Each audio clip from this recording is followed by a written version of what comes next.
is what we need upon us. Let them come together with the unity among us. Unity, it's a unity. Yana, this a good work, you know what I'm saying? Umoja ni nguvu, utengano udhaifu, tukisimama. Good morning, ladies and gentlemen, and welcome to AFRO-CANNES 2023. Put together by Best Consulting. My name is Ekué. I am an actor and a producer from Nigeria, and I'll be your host and moderator for the program. It's such a great privilege and honor to be amongst you here today. You see, I like to say, no matter how individually exceptional we are as people, there is a special magic that is filmmaking, and I find that power in collaborations.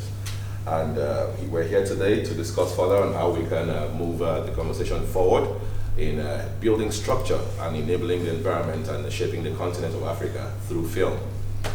The visual immediacy of film allows us to transport ourselves into the lives and situations of the characters that we watch on the screen. And by so doing, it aids us in shaping and shifting perception on the continent. And having said that, I'd like to say that as we are all gathered here deliberating and putting our thoughts together to enhance and build structures around film for the continent, we must also make sure we keep in mind that beyond the structure building, beyond the financing, and beyond everything else we talk about, the ultimate goal is to develop humanity for the better. And that is what AFRO-CANNES is here to do for us today. So, ladies and gentlemen, having said that, I would like to move forward so we can start this as quickly as possible. And I would like to invite the first speaker for the day, and that's Lauren Ekué, who's an author and a stylist from France. And joining her will be the moderator, Simone McIntyre. Sorry about that. Thank you very much. Bienvenue à tous. Je suis ravie d'être ici avec vous dans notre première session aujourd'hui ici à AFRO-CANNES. On va réfléchir sur la représentation des femmes noires dans le cinéma. Welcome everybody. I'm excited to be here with you at AFRO-CANNES. In our first session, we are going to reflect on the representation of women of color in cinema. Maintenant, nous accueillons une écrivaine et styliste qui se considère la première écrivaine de afrofuturisme parisienne, Lauren Ekué. Son roman Icône urbaine, publié en 2006, se considère le premier roman féministe hip-hop de France. Bienvenue, Lauren. I'll just say in French, in English. Welcome to Lauren Ekué. She's a writer and a stylist. She's considered to be the first Parisian Afrofuturism writer, and her novel Urban Icon was published in 2006. Is considered to be the first feminist hip-hop novel of France, coming out of France. Her latest book, published in 2015, is called L'industrie de la mode africaine. Bienvenue. Merci à tous. Bienvenue à Cannes. I think I will say it in English if most of you speak in English. Well, I'm here, I'm a writer. My last book was published in 2020, so it's the brand new. And I will talk to you about Ousmane Sembène, which is his century of birth this year. And the importance of his film Black Girl, which was the first movie in French by an African filmmaker from 1966. And I think this movie is one of the best. It's a very classical movie. We should all see it once in our life. So we can start now. Okay. Are you happy for she's going to continue in French and English? It doesn't matter. Yeah, continue. On se considère Sembène Ousmane un des pères du cinéma africain. Et ses travaux se traitent des changements sociaux et le pouvoir de la femme africaine. Comme styliste, comment tu travaillerais avec le réalisateur pour créer sa vision? Sembène Ousmane is considered one of the fathers of African cinema. and his work focuses on social change and the power of the African female. As a stylist, how would you work with a director to create his vision? Well, in 2023, if I have to do a kind of remake, it won't be so easy because I think this movie is quite perfect. Even for the wardrobe, I think it's very classical. Maybe I will add a kind of Hitchcock vibe for something more deeper in classicism, because the main character, the actress who played the character of Diana, if you know the movie, she has a real fashion dream. She reads magazine, she's very involved in fashion, and today young girls in the Croisette are already like that, whatever their skin color. So the French fashion, which is very powerful here in France, and the notorious Boulevard de la Croisette, which the action is also located in the movie, so it's very nice parallel. Can be very, very strong for women, and if I have to do something today, it will be a pencil skirt, high heels, and a chiffon top. Qu'est-ce qui a servi comme catalyseur pour produire les changements qu'on a vus récemment en ce qui concerne la représentation des femmes, les femmes noires dans le cinéma, tu penses? Par exemple, on a vu récemment The Woman King, et dès que un commencement dans l'industrie, on avait des changements importants, n'est-ce pas? Yes, change are every day, step by step. I remember when I was younger, when Elle Berry received his first Oscar. It was very something important. Yeah. She was almost crying, and I think what's changed is women know their power. Yes. They try to earn more money from their character when they play movie, yes, to become producer. They are not only actresses. They want to be producers also, and powerful producers. That's the main differences from actresses from the past, I think. They want to be powerful. They have understood the power of independence. So really this change from not just being, say, the puppet and being directed and guided by the director, but moving into producing, which is more happening more and more, has really driven the changes in how we see women represented and the style. Yes, I think they are more involved in many parts of the film. They are looking for cash. Yes. Some of them can write or buy a screenplay or the right of some books because they have money, or they are looking for money all the time. And I think it's a different mindset. It's not about who you know as if you're the female of, I don't know, a producer. It's it's a very, very change of mind, and I think it's very close what we live as a woman every day. We allow ourselves to do stuff we don't do maybe 30 years before, 50 years before. It's complete, for me, they are all complete different women. Okay. On a vu le succès fantastique de The Woman King, produit par Viola Davis. Comment nous pouvons nous assurer que ça continue? So we've recently seen the huge success of The Woman King, produced by Viola Davis, where we've never seen women of color in such a high budget and African, and it was just beautiful to see, and it felt like a turning point. What do you think we can do to continue that? Make more money. Okay. No, I think I'm talking about money because it's a crucial point. I remember I was reading interview from Viola Davis. Yes. And she was very for her, it was very important for her to make money from this movie. So she produced the movie, and it's very important. I remember I've seen a movie produced by Pharrell Williams a few years ago with 3 black women in the cast. You know, they are these intellectuals who put the men in the space. I never imagined Pharrell Williams will produce some movie because he's a hip-hop artist. So this is why, and he makes money maybe more than Viola Davis. Okay. So for me, this is why for me it's important.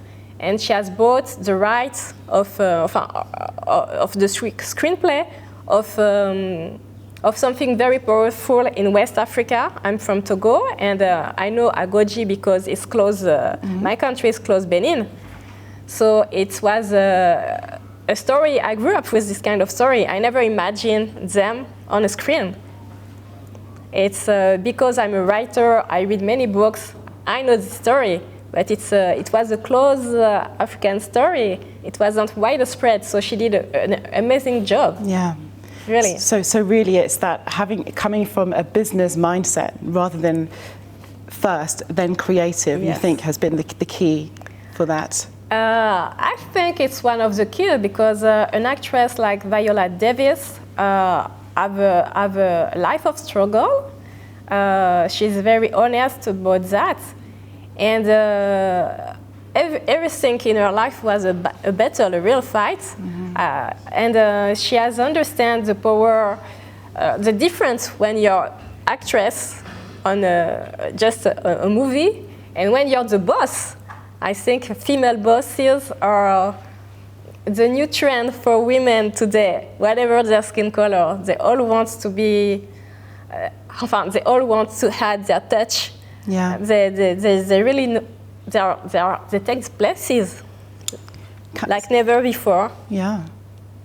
So coming back to Ruth Carter, who was the costume designer for Black Panther, who's been working in the industry, I think, since 1979. I think. Why do you think she's only just now recently getting her flowers, getting her Oscars? It's taken a long time. And why do you think now is the right moment? To be honest, as a stylist, I never heard about Ruth E. Carter before these last 5 years. I've seen many movies, and I never really pay attention, or I read her name and I forget. Yeah. It's only in 2054 I've seen the That Sweet Blood of Jesus from Spike Lee. Yes. And I said the work of the costume designer was awesome. Really awesome, with this vintage touch, with this African vibe, with this African-American vibes. She was true to the point. I really, really like this movie. I really like the butler, and step by step, I remember her name. Why she's not very famous? Because costume designers are not famous. Right. That's all. Yeah. Who knows them? So I think she's really notorious now for a costume designer. Yes. So, yeah, I think her equivalent might be somebody like Patricia Field, Sex and the City. On TV. But yeah, on television, on yes. television. But then we don't have them at the tip of our tongue in the same way that we have a director or the actors. So yeah. No, when I was in New York, Patricia Field was in all the minds. Because she has a shop.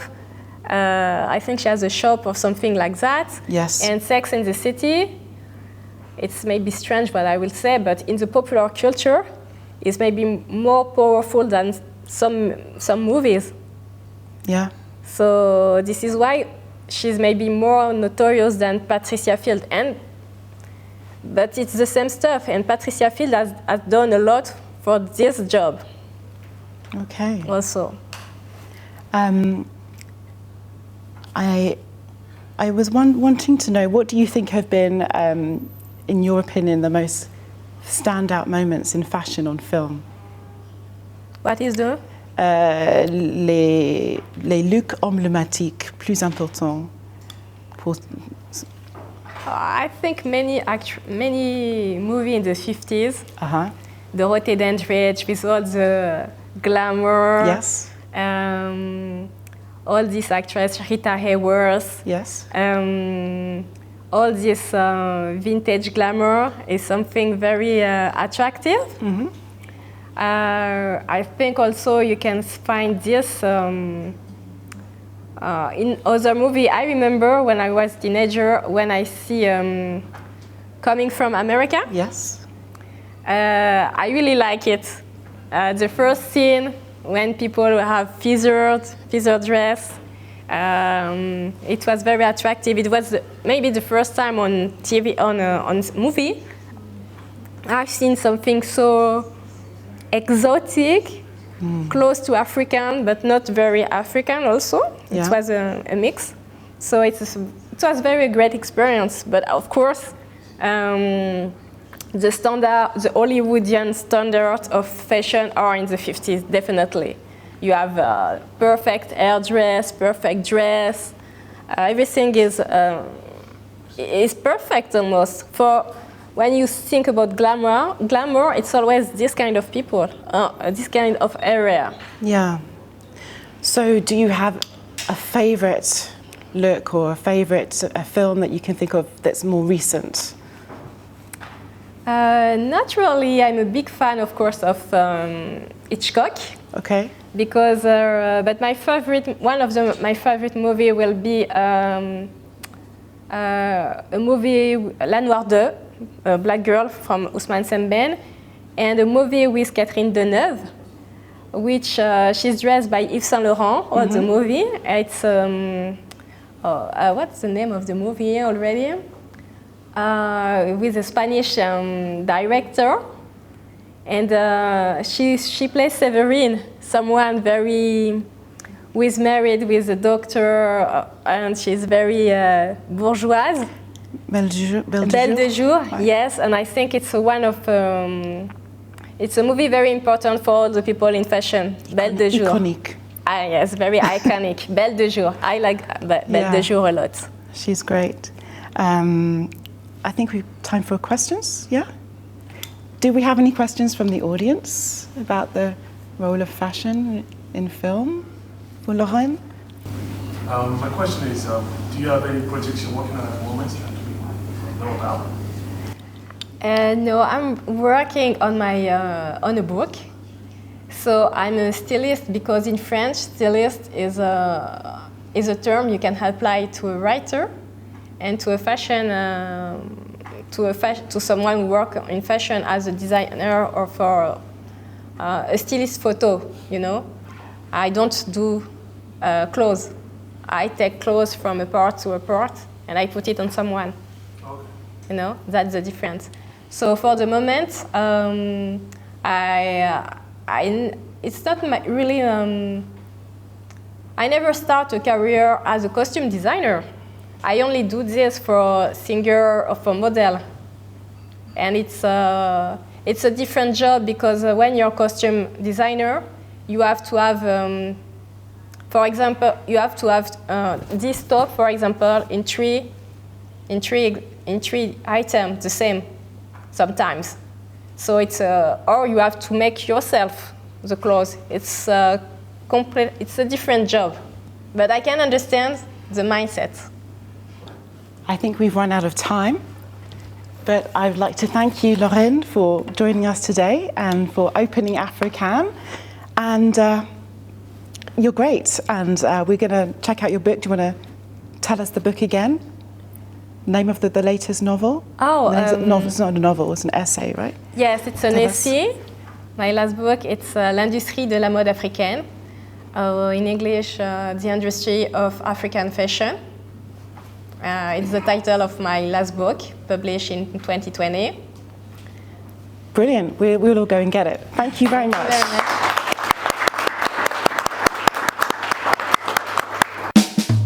Much love is what we need upon us. Let them come together with the unity among us. UNITY, it's a unity. Yeah, no, this is a good world. You know what I'm saying? Umoja ni nguvu. utengano udhaifu, tukisimama jitoe